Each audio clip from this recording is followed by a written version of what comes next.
Hello friends, నేను మీ Shanti. Welcome back to SRK fun and food. ఈరోజు మన రెసిపీ వచ్చేసి స్వీట్ కార్న్ చీజ్ సమోసా. ఈ రోజుల్లో సమోసాల్లో ఎన్ని రకాలు ఉన్నాయో మనకే తెలియదు. ఒక్కొక్క స్టాల్ దగ్గర ఒక్కొక్క వెరైటీ దొరుకుతుంది. ఈ అన్ని వెరైటీల్లో కన్నా కొంచెం స్పెషల్ అయిన స్వీట్ కార్న్ సమోసాని విత్ చీజ్ తోటి ఒక్కసారైనా ట్రై చేశారా? ట్రై చేసుంటే ఒక్కసారి కామెంట్ చేయండి.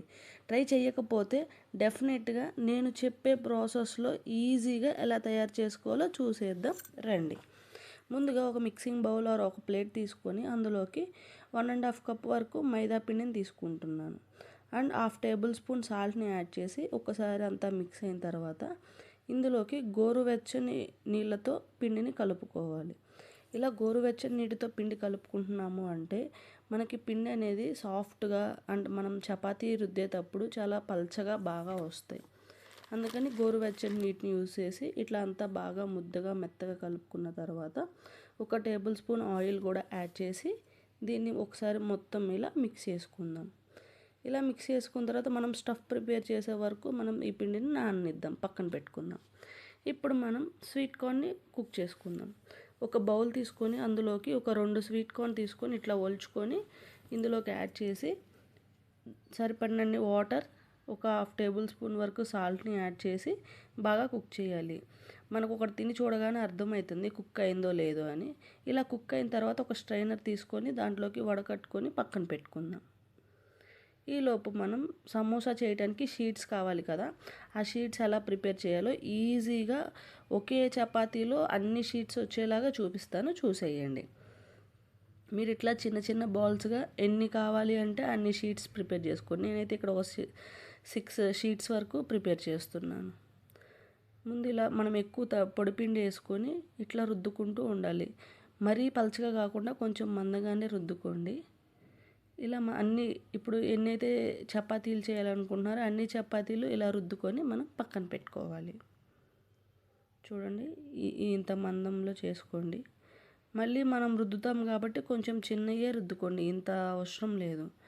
ఇప్పుడు ఇలా అన్నీ రుద్దుకున్న తర్వాత వీటిపైన మనం ఒక స్పాచ్లా తీసుకొని దాంతో మనం దీనిపైన ఆయిల్ అనేది అప్లై చేయాలి. ఈవెన్గా మొత్తం స్ప్రెడ్ అవుతున్నట్టు మొత్తం ఆయిల్ అనేది అప్లై చేయాలి.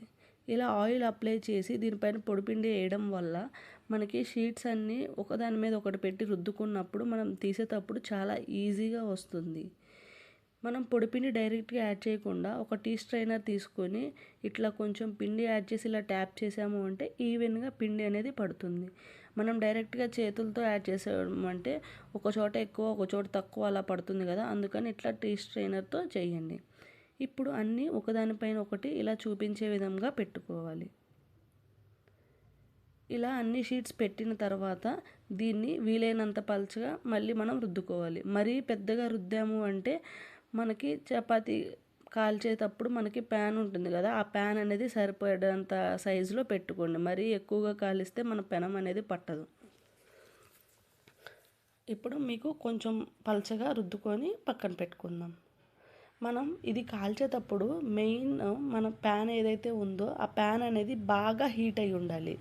బాగా హీట్ అయినప్పుడు ఇది దానిపైన వేసి జస్ట్ హీట్ చేస్తే సరిపోతుంది, ఎక్కువ అనేది కాల్చకూడదు. బాగా హీట్ ఉన్నప్పుడు మనకి ఆ ఫ్లేమ్ అనేది లోపలికి కూడా వెళ్ళి లోపల చపాతీలు కూడా మనకి కుక్ అవుతాయి.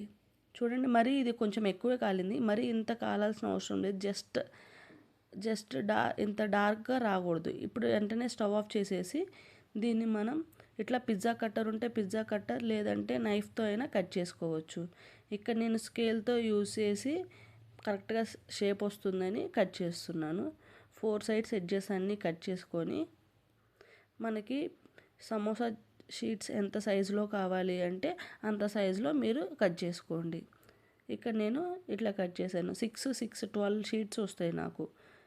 6 చపాతీస్ చేశాను కాబట్టి ఇట్లా ఈజీగా వచ్చేస్తున్నాయి. చూడండి షీట్స్ ఎలా వస్తున్నాయో, ఒకదానికొకటి అంటుకోకుండా తీయగానే ఈజీగా వచ్చేస్తున్నాయి. ఇప్పుడు మీకు 6 షీట్స్ కూడా చూపిస్తాను వచ్చినాయో లేదో.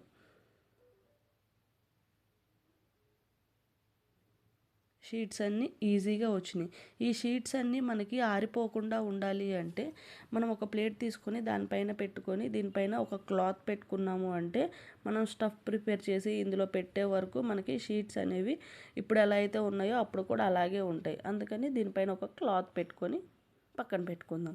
ఇప్పుడు మెయిన్ సమోసాకి స్టఫ్ ప్రిపేర్ చేద్దాం. ఒక మిక్సింగ్ బౌల్ తీసుకొని అందులోకి ముందుగా ఉడికించుకున్న sweet corn and chilli powder, రుచికి తగ్గంత సాల్ట్, ఇందులో కొంచెం ధనియా పౌడర్ అండ్ 1/2 టేబుల్ స్పూన్ కన్నా తక్కువ చాట్ మసాలా అండ్ జీలకర్ర పౌడర్ కొంచెం యాడ్ చేసి ఇవి మొత్తం ఒకసారి ఇప్పుడు మిక్స్ చేసుకుందాం. ఇవంతా కలిసేలాగా మిక్స్ చేసుకుందాం. ఇందులో మెయిన్ ఇంగ్రీడియంట్ ఏంటి అంటే చీజ్. మనం చీజ్తో చేస్తున్నాం కదా సమోసా వచ్చేసి. ఇక్కడ మొజరెల్లా చీజ్ వేసుకున్నారు అంటే మీకు బాగా సాగుతుంది. లేదు నార్మల్ చీజ్ ఉందంటే నేను ఇట్లా చిన్న చిన్న క్యూబ్స్గా కట్ చేసి యాడ్ చేశాను. ఇప్పుడు మనం సమోసాని ఫోల్డింగ్ చేసేటప్పుడు మనం అది అంటుకోవాలి అంటే ఇక్కడ మనం ఒక 2 టేబుల్ స్పూన్ వరకు మైదాని తీసుకుని అందులో కొంచెం కొంచెం వాటర్ యాడ్ చేసి ఈ కన్సిస్టెన్సీ వచ్చే వరకు కలిపి పక్కన పెట్టుకోవాలి. మెయిన్ వచ్చేసి సమోసాని ఎలా ప్రిపేర్ చేయాలో అస్సలు ఇప్పటి వరకు ఎప్పుడు చేయని వాళ్ళైతే చూడండి. జస్ట్ మనం ట్రయాంగిల్ షేప్లో ఫోల్డ్ చేయడం, దాని నిండా స్టఫ్ పెట్టుకొని ఇక్కడ మనకి ఏదైతే ఎక్స్ట్రా ఉందో దాని నిండా మనం మైదాని ఇట్లా ఈవెన్గా స్ప్రెడ్ చేసుకోవాలి. ఏమైనా చిన్న గ్యాప్స్ ఉన్నా కానీ చిన్న హోల్ ఉన్నా కానీ అక్కడ మైదా మనం ముందుగా కలిపి పెట్టుకున్నాం కదా క్లోజింగ్కి, ఇక్కడ చూడండి ఆ మైదాని ఇట్లా పెట్టితే వెంటనే మనకి అక్కడ హోల్ అనేది క్లోజ్ అయిపోతుంది. ఇట్లా అన్ని సమోసాలని చేసి పక్కన పెట్టుకుందాం ఇట్లా ఒక ప్లేట్లో. ఈలోపు మనం ఆయిల్ హీట్ చేసుకోవాలి. ఈలోపు ఆయిల్ బాగా హీట్ అయినప్పుడు యాడ్ చేశారు అంటే మనకి సమోసాలన్నీ బాగా కుక్ అవుతాయి. మనకు ఆల్రెడీ లోపల స్వీట్ కార్న్ ఇవన్నీ కుక్ చేసాం కాబట్టి మనం హై ఫ్లేమ్లోనే పెట్టుకొని కుక్ చేసుకోవచ్చు. ఇట్లా హై ఫ్లేమ్లో పెట్టి కుక్ చేస్తూ మధ్య మధ్యలో ఇట్లా దాన్ని సమోసాలని తిరగేసుకుంటూ రెండు వైపులా బాగా కాల్చుకొని ఇట్లా అంతా బాగా కాలిన తర్వాత తీసుకొని మనం సర్వింగ్ ప్లేట్లోకి పెట్టుకొని సర్వ్ చేసేసుకుంటే మన ఎమ్మి sweet corn cheese samosa ready అయిపోయినాయి. అసలు ఇప్పుడు బయట కాలంలో ఎన్ని రకాల సమోసాలు, chicken samosa, pizza samosa, sweet corn samosa, mushroom, paneer, ఇట్లా రకరకాలుగా చెప్పుకుంటూ పోతే ఎన్ని సమోసాలు ఉన్నాయో మనకే తెలీదు. ఇట్లా తయారు చేసి ఇట్లా సర్వ్ చేసుకొని తింటే బయట కొనుక్కునే కన్నా ఇట్లా పిల్లలు అడిగినప్పుడు ఇంట్లోనే ఈజీగా తయారు చేసి పెట్టవచ్చు. మీరు కూడా ఒకసారి డెఫినెట్గా మీ పిల్లలకి ఇట్లా చేసి పెట్టండి స్నాక్స్ అడిగినప్పుడు. వాళ్ళ దగ్గర ఫీడ్బ్యాక్ తీసుకొని ఎలా వచ్చినాయో నాకు కామెంట్ రూపంలో తెలియచేయండి. వీడియో కనుక నచ్చినట్లయితే లైక్ చేయండి అండ్ అలాగే మీ ఫ్రెండ్స్ అండ్ ఫ్యామిలీ మెంబర్స్కి షేర్ చేయండి. ఇలాంటి మరిన్ని వీడియోస్ కోసం మన ఛానల్ని సబ్స్క్రైబ్ చేసుకోండి ఫ్రెండ్స్. అండ్ కిందున్న బెల్ ఐకాన్ని క్లిక్ చేశారు అంటే మీకు ప్రతి నోటిఫికేషన్ మిస్ అవ్వకుండా వచ్చేస్తుంది. ఇంత కష్టపడి వీడియోస్ చేస్తున్నా కానీ ఎవరు చూసిన వాళ్ళు సబ్స్క్రైబ్ కూడా చేసుకోవట్లేదు. ఖచ్చితంగా సబ్స్క్రైబ్ చేసుకోండి.